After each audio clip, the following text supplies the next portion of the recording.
Em vez de pagar todos aqueles impostos, poderia pagar só, em vez de pagar o CPMF de 0,38%, podia pagar algo 1,75% de CPMF e eliminava todos aqueles impostos e a arrecadação seria a mesma.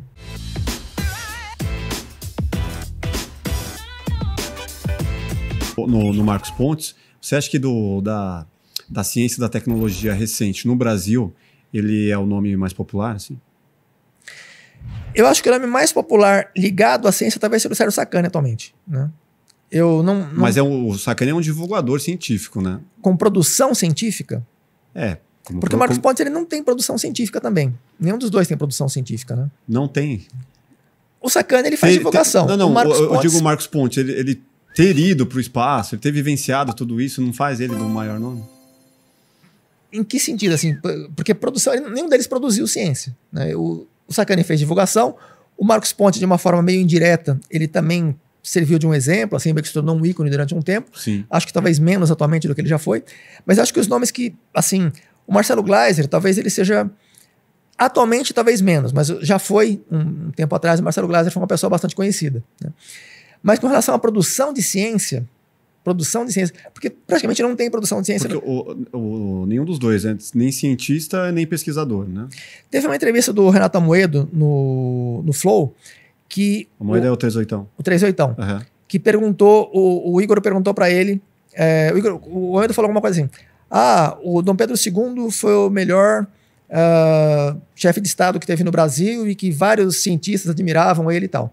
Aí o Igor falou, mas o Lula também, né? Aí o Renato falou, mas cientista? Cientista. Eu falei, cita um. Aí ele falou, Paulo Artacho, né? Aí o meu falou, quem é Paulo Artacho? Eu falei, Paulo Artacho, grande cientista. Eu falei, cita uma coisa que ele produziu de inovação assim na ciência. Aí o Igor ficou, não sei se você pegou essa parte, ele ficou meio sem jeito, não sabia como prosseguir, mudou de assunto e não conseguiu responder nada. Ainda mais que o 38ão é difícil, né? Argumentar com ele. O Paulo Artacho é um pesquisador sério, produz assim artigos que seriam meio que feijão com arroz, mas não tem inovações que ele tenha produzido, nem se qualificaria como um cientista propriamente, ele é mais um pesquisador do que um cientista. O Nicoleles também? O Nicoleles tem uma polêmica com relação a um dos trabalhos dele, que se você pesquisar, inclusive na própria Wikipedia, tem algumas informações controversas sobre em que medida aquilo que ele propõe como sendo uma inovação relevante, se é de fato relevante ou não, né? Então, tem muita publicidade em cima do... Eu acho que o César Lattes é talvez o mais superestimado do Brasil, é o César Lattes. O segundo, acho que é o Nicoleles. Ele é uma pessoa muito inteligente, né, um pesquisador sério, mas ele não tem inovações com o nível que eles colocam como se ele tivesse, né? Então, acho que César Lattes é o mais exagerado, assim. O segundo, talvez, é o Nicoleles. O terceiro, talvez, o Marcelo Gleiser. Então, e tem outros que são muito subestimados. O Elon Lages de Lima, por exemplo, na minha opinião, talvez tenha sido o maior matemático do Brasil de todos os tempos. Mais até do que o Arthur Ávila, mais do que o Fernando Codá, mais do que o Newton da Costa, né? O Elon Lages, nos anos 50, em 58, ele desenvolveu uma teoria sobre espectros, né, que trata de dimensões negativas. Um objeto matemático muito incomum e que não havia nada parecido e que amplia a noção de espaço topológico de uma maneira que ninguém pensava sobre isso antes. Assim, foi semelhante ao que fez Cantor, por exemplo, com relação aos infinitos, ou Gödel em relação ao teorema da incompletude. Então, na minha visão, talvez o Newton da Costa, por ter também revolucionado a visão que se tinha da lógica, tem um nível semelhante ao Elon Lages. Mas acho que eu colocaria o Lages talvez como o maior matemático do Brasil todo sempre, e quase ninguém nem sabe o que é o Lages. Né? Não, temos alguns nomes, e inclusive você.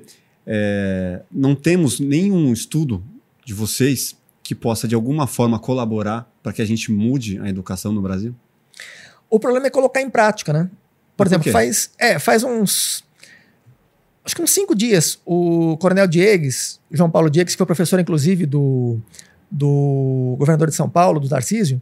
Ele foi professor, quando o Tarcísio estudou no IMPA, né, no IME, Instituto Militar de Engenharia, o José Diegues foi professor dele, né? Ele prefaciou um dos meus livros, inclusive a Tamara trouxe um livro para dar de presente para você. Opa! Um dos prefácios do meu livro do Coronel Diegues, né? E ele me ligou faz uns 5 dias, ele estava comentando justamente sobre um estudo que ele tinha feito em 96, com o objetivo de converter todos os impostos para o imposto único.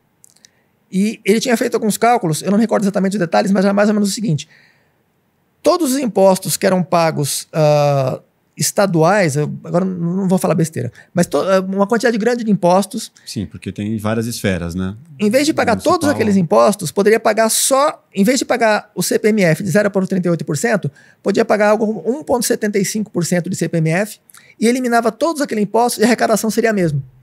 Então simplificaria muito para todo mundo, né? E teria a mesma quantidade de arrecadação, só que distribuído de uma maneira diferente. E ele sugeriu isso aí.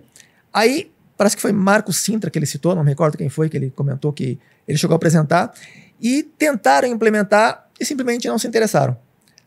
Por vários motivos de não ser interessante para receber votos, né? Então, sim, assim, é interessante para a economia. Mas não era voltado para a educação, diretamente, era para a economia. Eu estou citando um exemplo que não é do interesse de algumas pessoas que estão no poder em colocar em prática algumas ideias que sejam úteis, mas que na prática eles não se interessam. Mas você acha que o cientista e o cara que ele é muito nerd, muito crânio, ele tem dificuldade em vender as próprias ideias? Não necessariamente, depende muito da pessoa, né? Alguns sim, alguns são muito introvertidos, têm muita dificuldade, outros não. E acho que não é o ponto central, porque nem deveria ser o papel do cientista se vender. Deveria ter uma equipe, o próprio governo, as próprias empresas deveriam fazer esse papel da publicidade, porque o cara é cientista ou é publicitário, ele pode fazer outras coisas também. Não dá para ser cientista e conseguir vender bem, ter um discurso de venda, um pitch de vendas até dá, mas eficiente e convincente. Até dá, mas desde a República de Platão ele já propunha a divisão de tarefas, né? Você pega especialistas em cada área e distribui essas tarefas e vai funcionar melhor do que se você pegar uma mesma pessoa fazendo tudo sozinha. Sim, não, com certeza. Então, assim, mas ideal... assim, o ponto de partida é o cara que tá botando a mão na massa na ideia para ele convencer uma outra pessoa, que vai convencer outra pessoa, que vai formar um time e que aí sim essa ideia vai ser levada formar adiante. O time, exatamente, esse que seria, teria que ter uma pessoa que é especialista em formar o time, justamente. Uhum. O Musk praticamente ele faz isso. O Musk, ele cria times de pessoas altamente talentosas, só que ele faz de uma forma que ele explora muito, né? Assim, ele paga para essas pessoas 1/1000 do que elas deveriam receber. Ah, é verdade isso? Assim, elas ganham muito bem se você comparar com a população em geral, porém, elas ganham muito menos em relação ao que elas geram de lucro para ele. Elas geram um lucro gigantesco para ele e a fração que elas recebem desse lucro é muito pequena. Eu sempre pensei que isso fosse um discurso esquerdista, de que ele é um explorador e que não sei o quê. Não é que ele é se eu tivesse no lugar dele, eu faria o mesmo que ele está fazendo. Se eu tivesse no lugar dele, se eu tivesse condições, se eu tivesse, sei lá, 100 bilhões, 200 bilhões, e tivesse como contratar as pessoas mais talentosas para trabalhar para mim e colocar essas pessoas lá pagando, tipo, eu não me sentisse confortável de pagar tão pouco quanto ele paga. Né? Então eu tentaria encaixar de uma forma que elas pudessem receber um valor mais justo. Mesmo assim, se você vai pagar exatamente o valor justo, vai sobrar muito menos para você. Então é uma questão muito complexa de lidar com isso. Sim. É muito fácil criticar o Musk de fora, mas se você estiver no lugar dele, já é mais complicado. Porque as pessoas que estão recebendo estão satisfeitas com o que estão recebendo. Elas estão... Porque inclusive tem num artigo meu de 2003 que eu mostro a produção intelectual, o valor potencial da produção intelectual em função aproximada em função do QI. Né? Então, no caso de uma pessoa como Einstein, a produção intelectual do Einstein correspondia a mais ou menos 3 milhões de pessoas de QI médio, em termos de valor monetário, se fosse converter em valor monetário. Né? Aí você pega uma pessoa como Einstein, quanto ele ganhava? Tipo, 5 vezes o salário de um professor médio, embora ele produzisse em nível de milhões. Pouquíssimo, né? Então, quer dizer, ele merecia ganhar muito mais, só que se ele fosse ganhar muito mais, as pessoas que estariam administrando e fazendo... É mais ou menos como uma editora que publica uma gravadora. Uma gravadora paga 5% para o artista quando paga corretamente. As editoras é a mesma coisa, vai pagar 5%, 10%. Um autor que publica muito, tipo Paulo Coelho, ganha 25%. Né? Agora Paulo Coelho publica bem menos, mas na época ele estava no auge, ganhava 27%, 25% do preço de capa. Mas um autor que está começando, um autor típico, assim, ganha 5% do preço de capa. Então, quer dizer, a editora está assumindo um risco, está produzindo e tal. Tudo bem, a editora vai ficar com a maior parte. Mas o justo seria quanto? Se o Paulo Coelho ganha 25%, quer dizer que a editora consegue pagar 25% e ainda tendo um bom lucro. Só que eles pagam 5%, quer dizer, tem uma exploração gigantesca aí. O cara está ganhando 1/5 do que ele poderia, talvez, com um pouco mais de justiça. Só que quem está do ponto de vista da editora, você vai colocar o Paulo Coelho para vender, sabe que vai colocar e vai vender quase tudo e não vai ficar nada... Né? Pega um autor novo, eles estão correndo um risco de alguns daqueles autores não vender quase nada, eles vão perder dinheiro com aquilo, então eles têm que recuperar dos outros. Então é difícil jogar de fora. Se você gostou desse corte, com certeza vai gostar do episódio completo. Vá aqui na descrição e pegue o link e saiba muito mais sobre QI, sobre inteligências, sobre o futuro e muitas outras coisas com Hindenburg Melão Júnior. Se inscreva no canal, deixe seu like e até o próximo Plugado Podcast. Valeu!